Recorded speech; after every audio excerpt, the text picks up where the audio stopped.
नमस्कार मित्रों, मैं हूं क्रांति समर्पण ट्रस्ट प्रस्तुत डिवाइन नेचुरल डाइट सिस्टम से एक परमात्मा का सेवक, जिसका प्रयास है आत्म साधना के यह मार्ग पर शरीर, प्राण, मन और आत्मा के बारे में अंतिम सत्य से आपको परिचय कराना और आपके जीवन में बिना दवाइयाँ स्वस्थ, मस्त, शांत और आनंदी जीवन जीने की कला आपको सिखाना, यही हमारे जीवन का उद्देश्य है।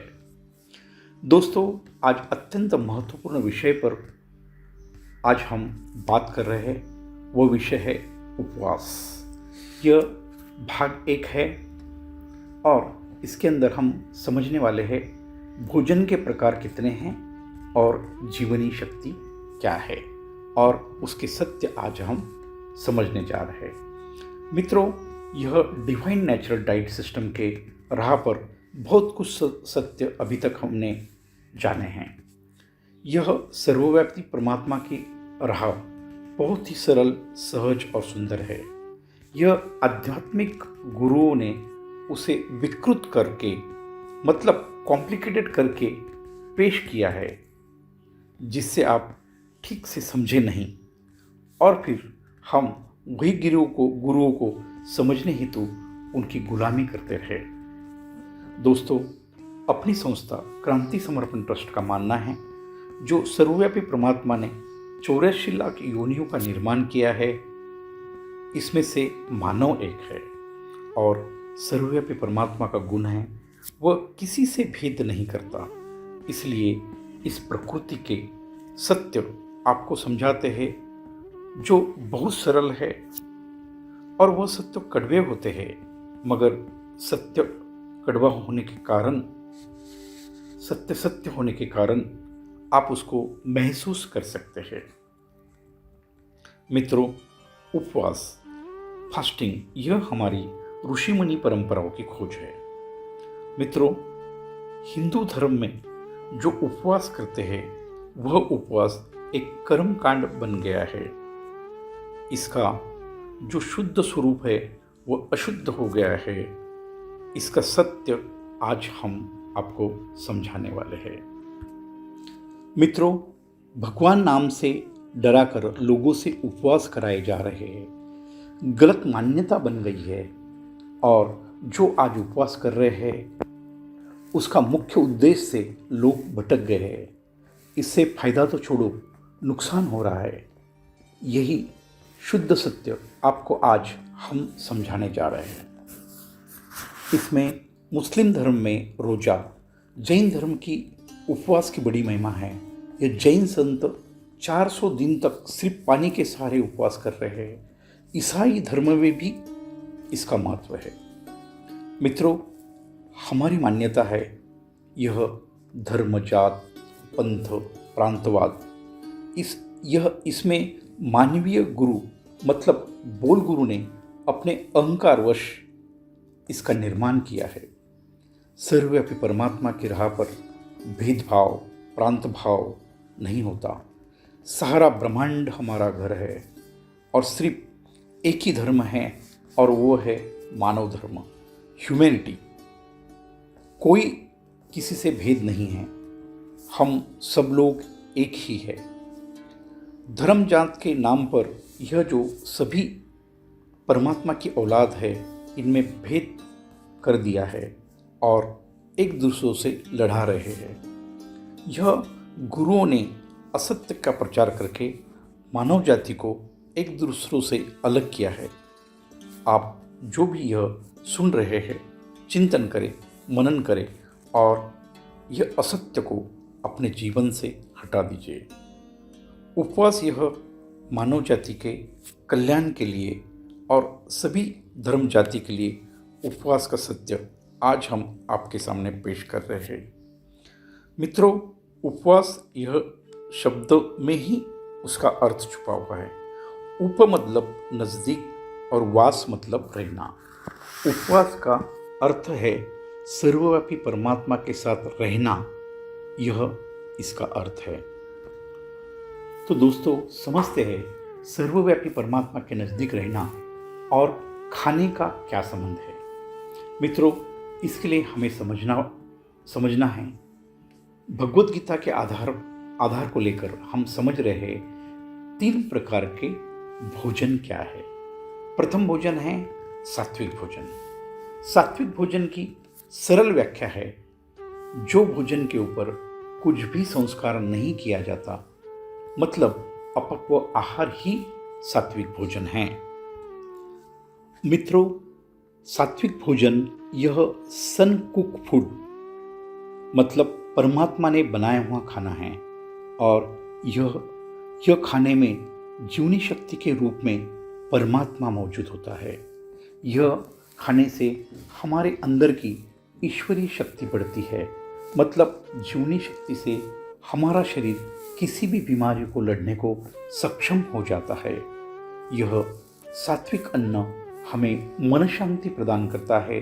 गलत कर्म हमारे हाथ से नहीं होते, हमारे मन में सत्व शक्ति पावरफुल हो जाती है और हमें सत्य स्वीकार करने की क्षमता आती है। यह मायावी जीवन का सत्य का बोध होता है और हम सर्वव्यापी परमात्मा से 100% हमारा समर्पण हो जाता है। जहाँ समर्पण हो जाता है वहाँ परमात्मा की कृपा तुरंत शुरू हो जाती है और हमारा परमात्मा से कनेक्शन टूटता नहीं है, अखंड रहता है। हमारा जो शरीर है वह जो अभी मन से संचलित है वह आत्मसंचलित हो जाता है। जिसका शरीर आत्मसंचलित हो गया, आपकी तो जीते जी मुक्ति हो गई। यह बात को आप समझ लिया। इसलिए हमारे ऋषि मुनि सही अन्न नहीं मिला तो उपवास करते थे, मगर गलत भोजन शरीर में कभी नहीं जाने देते थे। अपने जीवन में सर्वश्रेष्ठ महत्व है सात्विक भोजन, मतलब ईश्वरीय भोजन का। जो हमारी ईश्वरीय खानपान पद्धति आपको इसका महत्व समझाने की हर प्रयास कर रही है। मित्रों, अभी समझते हैं भोजन का दूसरा प्रकार, वह है राजसिक भोजन। अपने मन और इंद्रिय की हवस के लिए भोजन पर अति संस्कार करके, मसाले, तेल, मिर्ची का वापर करके ज़्यादा से ज़्यादा जीभ और मन को अच्छा लगे, जिसमें शरीर का विचार नहीं किया जाता, वैसा पक्व आहार को राजसिक भोजन कहते हैं।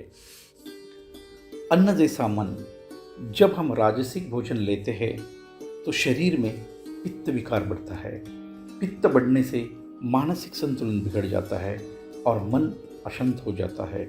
इसलिए राजसिक व्यक्ति एक भोगविलासी बन जाता है और उसका अहंकार बढ़ता है। जैसे ही अहंकार बढ़ता है, सर्वव्यापी परमात्मा से समर्पण उसका घटता नहीं है।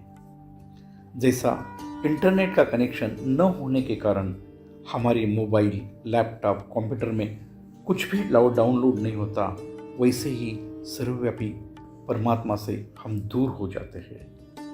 हमारे षड रिपु है काम, क्रोध, लोभ, मद, मोह, मत्सर बढ़ जाते हैं और हमारे जीवन में दुख की शुरुआत हो जाती है। यह परिणाम राजसिक भोजन के है। अन्न का प्रभाव मन पर पड़ता ही है। यह हो गया राजसिक भोजन। मित्रों, अभी हम समझते हैं हमारा भोजन का तीसरा प्रकार, वह है तामसिक भोजन क्या है। इसके नाम से ही तमस मतलब आलस्य, लेथर्जी, जो अन्न खाने से आलस्य निर्माण हो जाता है और मानव कर्म से भटककर नींद और अय्याशी का जीवन जीने लगता है, वह भोजन का नाम है तामसिक भोजन। तो यह अन्न क्या है, यह हम समझते हैं। तामसिक अन्न से सर्वप्रथम समावेश है प्राणीजन्य पदार्थ का। जो अन्न प्राणियों से आता है वह अन्न है दूध, मांस, अंडी, मछली। यह भोजन मानव का भोजन नहीं है, इसलिए उसको जीवनी शक्ति को पचाने हेतु बहुत समय लगता है और जीवनी शक्ति की सारी शक्ति उसके पचाने में ही लग जाती है। बाकी काम वह कर नहीं सकती, इसलिए आलस्य का निर्माण हो जाता है और मानव कर्म से भटककर नींद और अय्याशी की तरफ मन जाता है और गलत कर्म मानव से होते हैं। दूसरे पदार्थ जो अन्न बनने के बाद 2 घंटे तक वह अन्न खाया नहीं जाता, वह अन्न है तामसिक अन्न। मतलब आप जो पक्व आहार बना रहे हैं, वह जो पक्व आहार है वह आपने भोजन बनने के 2 घंटे तक आपने ग्रहण नहीं किया तो वह अन्न तामसिक होता है। मतलब आप जो राजसिक भोजन पक्व आहार बनने के बाद भी 1.5 से 2 घंटे में यह भोजन खाना चाहिए, नहीं तो बाद में वह तामसिक हो जाता है। इसलिए सभी प्रकार के बेकरी प्रोडक्ट, सभी प्रकार के पैक फूड, मतलब जो भी अन्न फैक्ट्री में बनता है वह सभी प्रकार के अन्न तामसिक अन्न होते हैं। यह अन्न को शैतान का अन्न भी कहते हैं। मित्रों, यह तीनों प्रकार के भोजन समझाने का हमारा स्पष्ट उद्देश्य है। आप जो तामसिक और राजसिक आहार लेने के कारण हमारे शरीर में दिन पे दिन आंतरिक मल संचय बढ़ रहा है और यही सभी रोगों का कारण है। जीवनी शक्ति गलत खान पान को पचाने हेतु और आपका मल संचय बाहर निकालने हेतु 24/7 प्रयास कर रही है। इसके कारण जीवनी शक्ति का सारा समय आपका खाना पचाने में ही और मल हटाने में ही खत्म हो रहा है। जीवनी शक्ति आपके शरीर में धन्वंतरी देवी के रूप में मौजूद है, जिसका काम है आपके शरीर के सारे रोग हटाना, मगर उसको अन्न पचाने में ही वह व्यस्त रहने के कारण वह आपके शरीर के विकार दूर नहीं कर सकती। अभी आप ही समझिए, आप जो सात्विक भोजन करते हो वह खाने के बाद 1.5 घंटा सिर्फ आमाशय में रहता है, 1.5 घंटा छोटी आंत में रहता है और ज़्यादा से ज़्यादा 2 घंटा बड़ी आंत में रहकर वह शरीर के बाहर आ जाता है। मतलब लगभग 5 घंटे में यह क्रिया पूर्ण हो जाती है।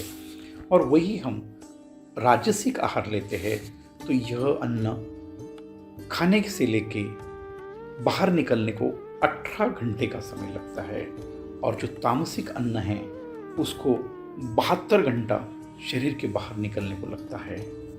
मित्रों, आप ही सोचे, जीवनी शक्ति मतलब जो अपनी माता है, जो आपके शरीर को जीवित रहने हेतु हर प्रयास करती है, हमारे हाथ में क्या है? सिर्फ अपनी माता जीवनी शक्ति को सहयोग करना है।